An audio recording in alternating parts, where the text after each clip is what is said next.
What's up? How you doing? Here we are, Monday night.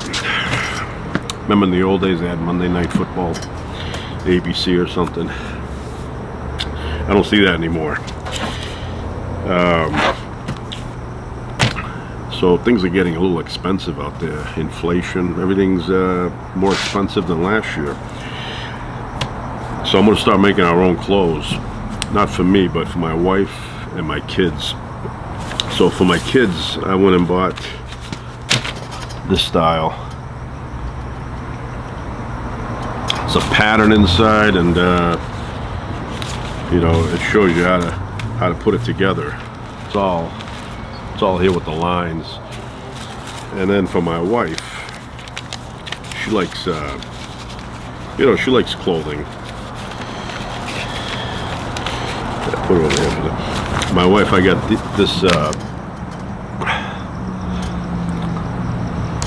these articles of clothing that I'm going to make for her. She likes to wear these kind of things. So, and this one is the easy 90-minute pattern. McCall's. Yeah. Now, when I was a kid, my mother, you know, she liked to dabble in sewing. Had her own sewing machine in the kitchen. And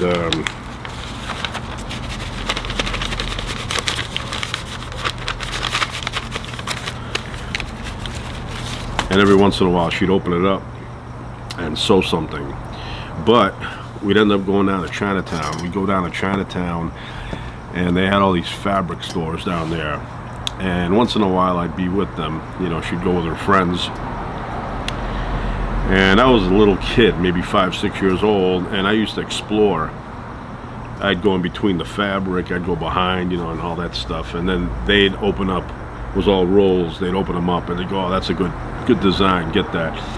And then they'd cut like, I don't know, 3 yards, and they'd make something out of it. Now, my mother made my sister a couple of things, but I would not wear that stuff that she made. You know, I like my jeans to be made by a professional company. So anyway, I'm going to start making these things. It's not bad looking for my kids. And in the back, they give you all the measurements, so you can't go wrong there. That's the next project, but I do it by hand. No sewing machine. That's cheating. Tonight, we're going to do pork chops. Pork chops. And I have a little bit of the pecan rub by John Henry. And I have peppers. Got a bunch of these Anaheim peppers. Good looking peppers. And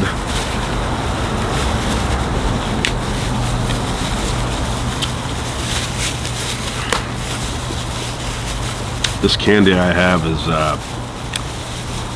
not the best tasting. I don't know. But I have some jalapenos. Yeah, that. This makes the meal. Have the fire going there. And tonight we're gonna have a beer. One beer.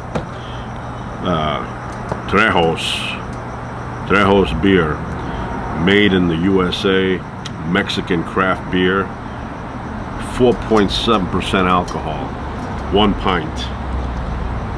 And you should know who this is. He's an actor.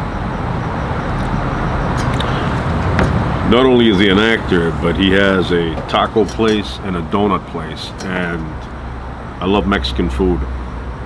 Love Mexican food. You got to go and try his tacos. Awesome tacos. But I love Mexican food, Indian food, Japanese food, Greek food, like German food, and you know, Indian, Greek, Mexican, Japanese, any order. I love them all. Big fan. And I'm going to say something about Japanese culture.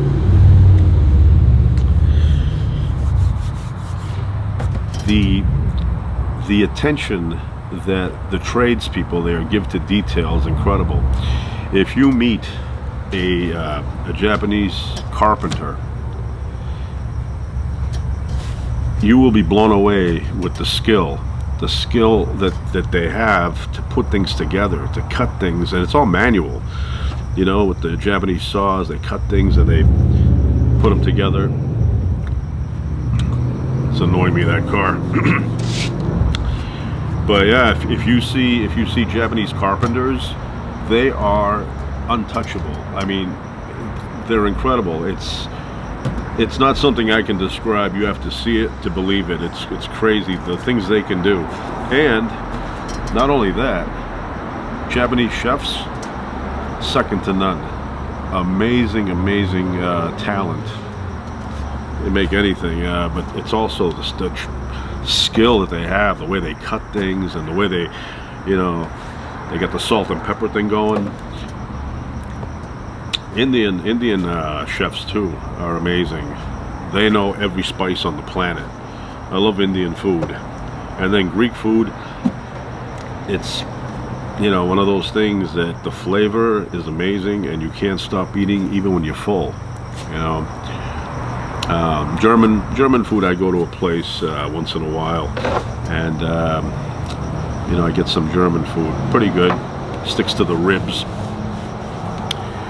But yeah, but I'm amazed at Japanese carpenters, amazed, and also the chefs.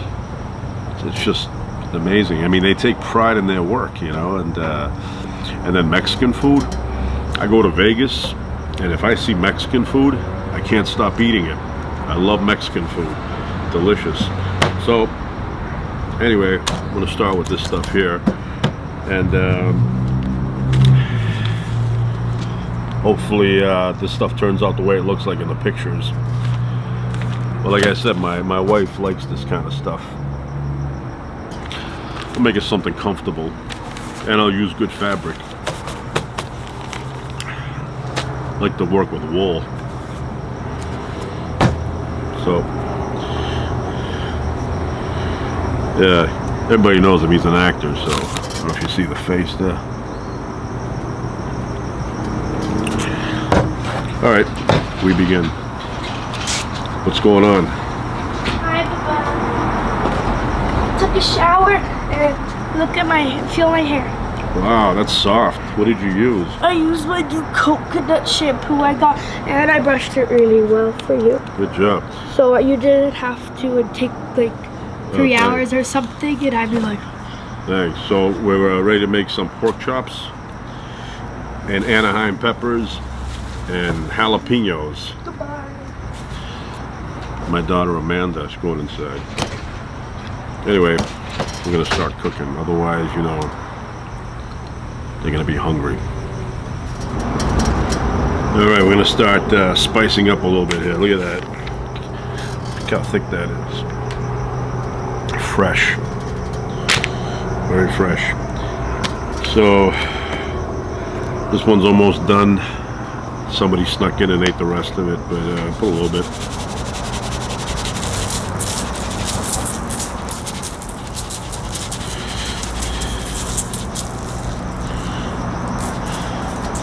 They say a little goes a long way, but a lot goes even further.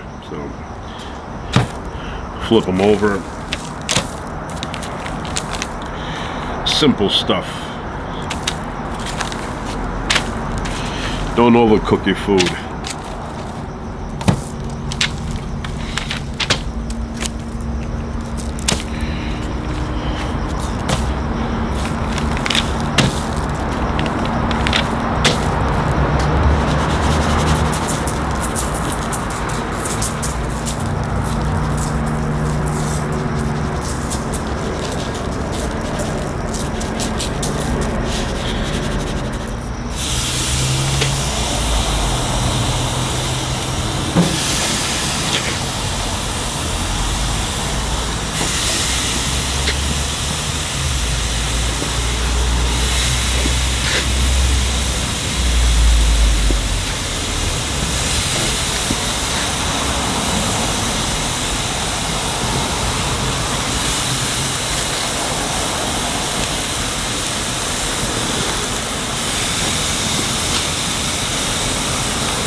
All right, the food's almost done. I went out and got my one of my favorite magazines, The Ring. Love this magazine. I've been getting it since I was that big. This is a special issue. Larry Holmes. All about Larry Holmes in here. Whole thing, Larry Holmes. He is one of my favorite fighters. Love Larry Holmes. He was not a knockout artist like George Foreman, Rocky Marciano, Mike Tyson, but he was a technician. He would work on you and eventually win the fight. A lot of his fights went the distance. Some of them were TKO in the 12th, 13th round. But this guy was a smart fighter. A jab that was unbelievable. You're not going to find a jab like that in boxing. This guy had the jab. But he was the whole package. I used to enjoy watching his fights. He was champ from 78 to 85. It says here, forward written by Jerry Cooney. I don't know if Jerry Cooney could write. Jerry Cooney and Larry Holmes are friends. They fought in 82 for the championship. Larry Holmes was a champ, obviously. And it was a crazy, crazy fight. I'm talking about the hype. Hype was crazy. They tried to make it into this racist thing, you know, like it was black versus white, and I'm not into that crap. So I knew Larry Holmes would win, better fighter. But yeah, I'm very turned off by that nonsense, you know. It's like two guys fighting. That's what it is. Stop trying to make it into something else. But they tried, and I guess that sells tickets, so. But yeah, ridiculous. Anyway, this guy deserves a lot of respect. He didn't get the respect he deserved back then, but he should get it now. He's a good fighter, and he kept a lot of his money, so he's not broke. Smart fighter.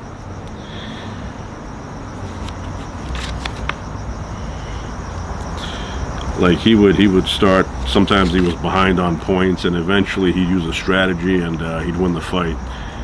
I always respected Larry Holmes. Imagine 20 title defenses, 7 years champ.